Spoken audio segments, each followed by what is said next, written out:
Le président Alassane Ouattara déménageait avec une sécurité optimale. Les Ivoiriens sont à sa poursuite, mais comme les Français l'ont déjà inculte la doctrine de la durabilité au pouvoir, il veut déjà s'éterniser comme ses prédécesseurs. Mais l'Afrique n'est plus dans le noir, la population ivoirienne demande l'application des textes et refuse de céder encore au chantage politique. Ils disent dans un interview qu'ils n'en peuvent plus et refusent le président Alassane de se présenter encore. Nous sommes fatigués, oui nous sommes fatigués, nous voulons qu'on respecte la Constitution. Un coup d'État serait en cours contre le président Alassane Ouattara. Le pays retient son souffle, les regards sont tournés vers Abidjan, où la situation semble échapper à tout contrôle. Selon certaines sources non encore confirmées, le président aurait fui précipitamment le palais présidentiel après un ultimatum de 72 heures lancé par une population à bout de patience, à bout d'espoir, à bout de souffle. La tension est palpable. Une même clameur monte du peuple. Trop, c'est trop. Les manifestants réclament haut et fort un changement immédiat, défient les forces de l'ordre, bravent les gaz lacrymogènes, hurlent leur colère. Ce qui se passe actuellement en Côte d'Ivoire est vraiment triste.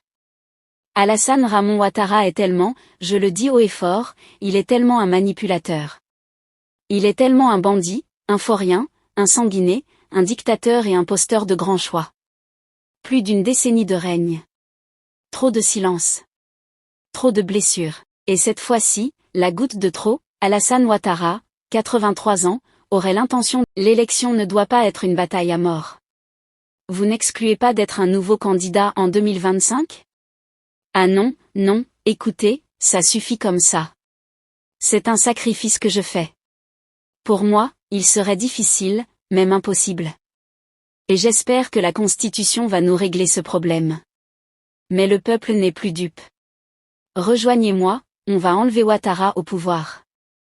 Le gouvernement a rapidement coupé l'accès à Internet pour cacher ces événements. Décourager le reste de la population de sortir dans la rue ou de s'organiser et surtout pour éviter la pression de la communauté internationale qui pourrait réagir à de graves violations des droits de l'homme.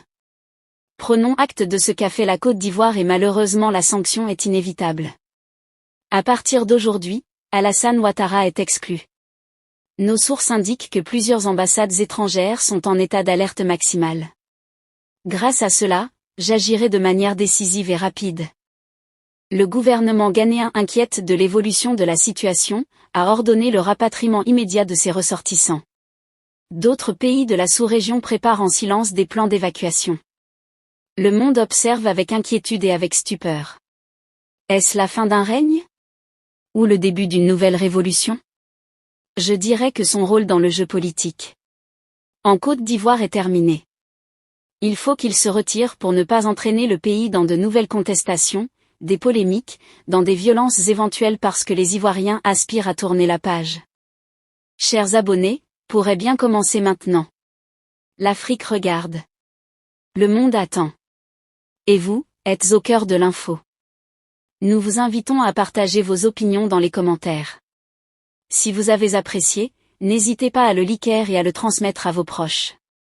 Pensez également à vous abonner et activer la cloche de notification pour ne rien manquer de nos prochaines vidéos. Votre soutien est essentiel et nous vous en sommes très reconnaissants.